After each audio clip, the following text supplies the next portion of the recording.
you need your How to Make Lemonade book, a pencil, and an alphabet reference sheet. So either one will work, whichever one you have and would like to use.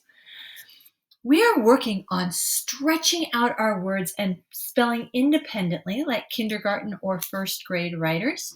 So we are going to use our knowledge of sounds and stretch out the words. We're not going to ask a teacher or a parent or an older brother or sister to help us.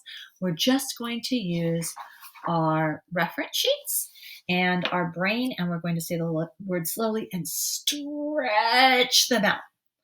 So we decorated our cover, How to Make Lemonade, and we are going to turn to the very first page. Now you have here the picture that we drew.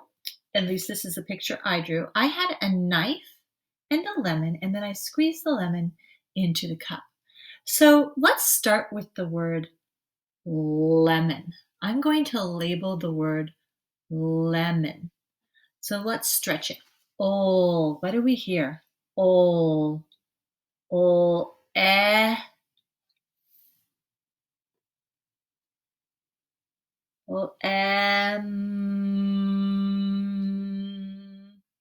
Lemon.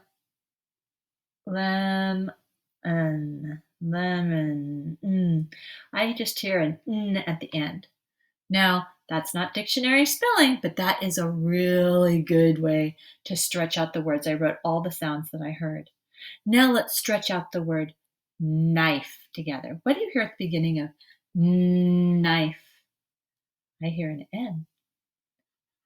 N. I.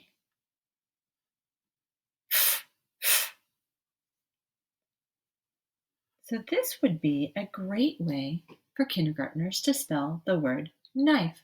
Now, if I was a first grader, I might know that when I hear the vowel say its name, I, there has to be a long vowel pattern. So I might put a tricky E at the end. And maybe you might know a secret letter that comes at the beginning. If you do, you can put it down. If not, this is perfect. So I have my pictures labeled. So now we are going to go to the next page. My book kind of fell apart, so I'm having to go back. There we go. So on the next page, I was adding sugar, remember? So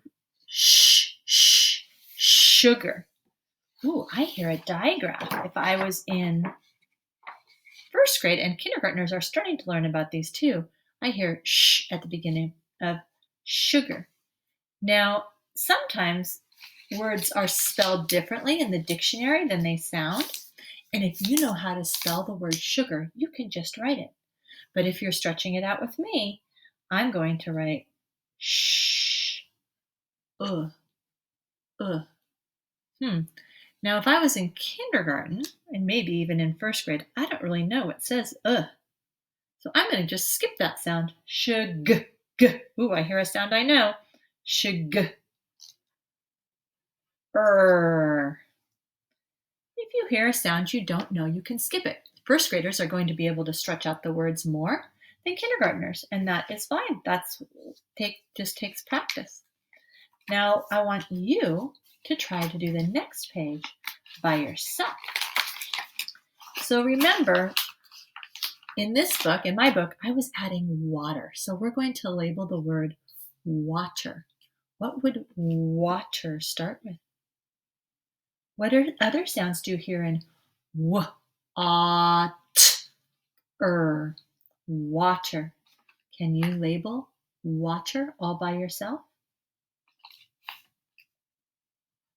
W, a, t, Now, first graders have worked that when we hear on the end of the word, a lot of times it's not just an R, it's an ER. So if you are in first grade and you want to add that, that is great. All right.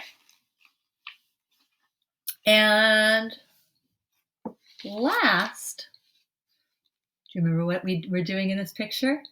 I was going to stir it and drink it. So I'm going to add two labels. I'm going to say stir, Can you do that all by yourself? Go ahead and write it. And then let's stretch out the word drink. Ink. Drink. Drink. Drink. Ink. Ink is a word family that I know first graders have done, kindergarten probably not, but let's go ahead and stretch it out and write the sounds you hear. That was a lot of word stretching that we did today. So that is great. And we are going to put, whoops, my book fell apart. Here we go. We are going to put our books away, put lemonade, how to make lemonade back in your language arts folder with your alphabet chart. And we will work some more tomorrow. Great job.